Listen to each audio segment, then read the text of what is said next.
At midnight, fireworks explode across the sky. People scream, they hug strangers, they cry into promises they haven't tested yet. They raise glasses and swear this year will be different. But somewhere else, someone is asleep. No countdown, no champagne, no new year, new me. Just another night passing quietly, like so many others. And the question appears, not loudly, but honestly, why? What kind of mind looks at one of the biggest celebrations on Earth and feels nothing special at all? Tonight, we explore the psychology of people who treat New Year's Eve like a normal day. Every culture marks time. Birthdays, anniversaries, holidays that remember something specific. A victory, a loss, a beginning that actually happened. New Year is different. It doesn't celebrate an event. It celebrates a concept, a number changing. And not everyone believes numbers deserve emotion. Some people don't reject New Year. They simply don't elevate it. They are the quiet celebrators. They don't go out, they don't dress up, they don't count down from 10 with strangers in crowded rooms. But don't confuse silence with emptiness. These are people who do celebrate, just not loudly. Their idea of a perfect New Year isn't movement, it's stillness. A familiar show playing in the background, a game they've played 100 times before, a meal that tastes like safety. The same calm they protect every weekend, every night they choose rest over noise. Psychologically, these people prioritize emotional regulation over emotional intensity. They don't chase excitement, they manage energy. They understand something most people overlook. Joy doesn't have to be dramatic to be real. For them, celebration isn't about marking time, it's about preserving equilibrium. In a world that constantly demands more noise, more happiness, more visible proof that you're living, they quietly choose something else. Enough. Not because they lack emotion, but because they know exactly how much of it they can afford. And that choice, quiet, deliberate, unapologetic, already says more about them than any countdown ever could. There are people who don't ignore New Year. They simply don't notice it. Days blur into each other, weeks collapse, months feel identical. Work pressure, financial stress, mental load that never fully shuts off. Their mind isn't in celebration mode, it's in survival mode. Psychologically, when the brain is overwhelmed, it stops tracking symbolic events. Time becomes functional, not emotional. New Year requires reflection. Reflection requires mental space, and these people don't have that space. They aren't ungrateful, they aren't disconnected from life, they're exhausted. When midnight passes, nothing clicks, no inner shift, no sense of arrival, because their mind has been fighting fires all year. To them, the calendar changing doesn't mean renewal, it just means tomorrow starts early. The alarm still rings, responsibilities remain. Problems don't dissolve because a number changed. So they treat New Year like a normal day, not out of apathy, but realism. Then there are others who do the same thing for a different reason, not by choice, but by necessity. These are the invisible lonely, people without close friends, without invitations, without a place to go when the clock approaches midnight. When New Year's Eve arrives, it doesn't feel like celebration season, it feels like exposure.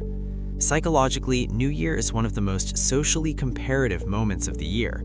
It forces people to measure their lives against others, not privately, but publicly. Photos, stories, group countdowns, messages filled with laughter and raised glasses. Everyone looks surrounded, everyone looks wanted. For the lonely, this creates a quiet form of pain, a social confirmation of absence. So they withdraw. They tell themselves it's just another day, because redefining the moment is a survival strategy. If they remove meaning from the event, they reduce the emotional damage. They stay home, they sleep early, they watch something familiar, they scroll without engaging, because caring would mean acknowledging what's missing. Deep down, many of them aren't rejecting celebration, they're protecting themselves from disappointment. And while the world explodes in fireworks, they sit with a different kind of silence, one that isn't empty, just heavy. For some people, the year didn't end. It damaged them. A loss of a job, a loss of stability, a loss of someone they loved, or the quieter loss, the version of themselves they no longer recognize. When a year is filled with pain, celebrating its end can feel wrong, almost disrespectful to what was endured. Psychologically, celebration requires emotional safety. It assumes the past can be framed positively as something completed, something learned from, something neatly closed. But for the wounded passers, the pain hasn't settled yet. It's still present, still unresolved, still shaping how they move through the world. So they don't celebrate, not because they're bitter, not because they lack gratitude, but because healing doesn't obey dates. Treating New Year like a normal day is their way of staying honest. No forced optimism, no borrowed hope, no pretending the chapter closed when it didn't. Just continuation. They're not rejecting the future, they're walking toward it carefully. Sometimes survival doesn't look brave, it looks quiet, measured, undramatic.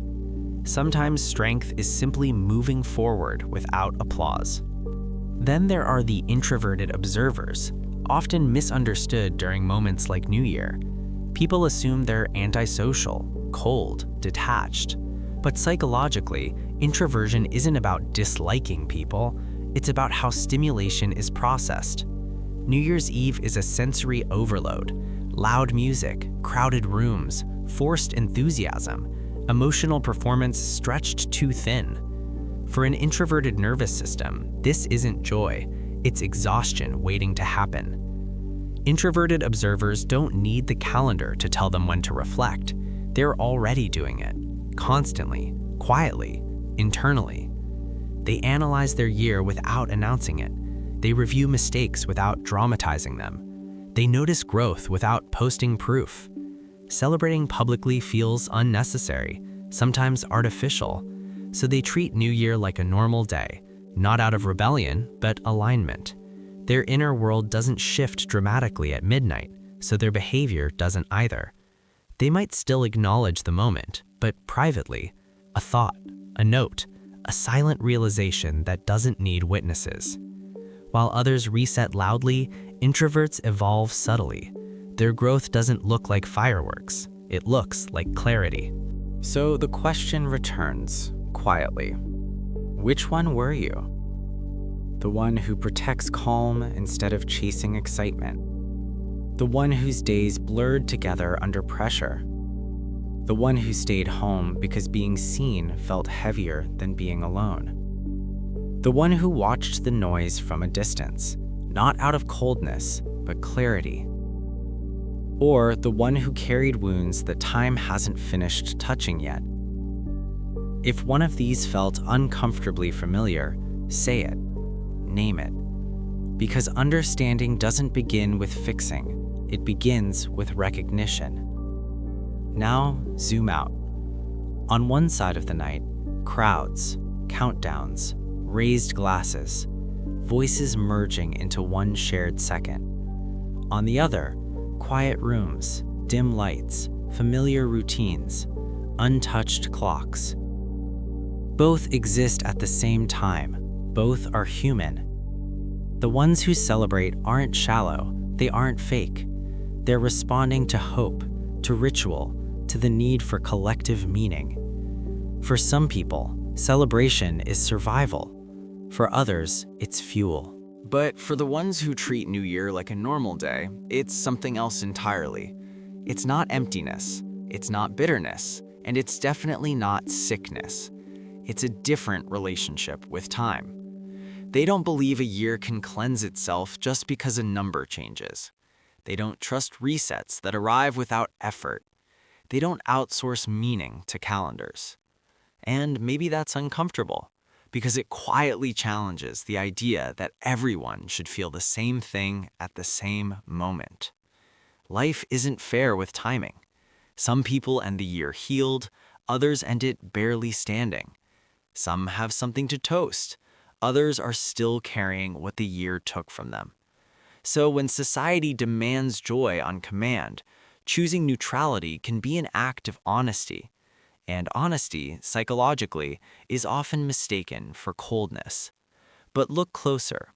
The people who don't celebrate loudly are often the ones who change quietly. They don't announce growth, they don't dramatize reflection, they don't perform hope. They live it slowly, privately, inconsistently, like real humans do. Fireworks fade in minutes, habits don't. And here's the contradiction. Sometimes the healthiest response to a moment everyone calls special is to treat it as ordinary, because you don't need permission to keep going. So maybe the real question isn't whether you celebrate New Year or ignore it. Maybe it's this. Do you need noise to feel alive? Or do you trust the quiet enough to grow inside it?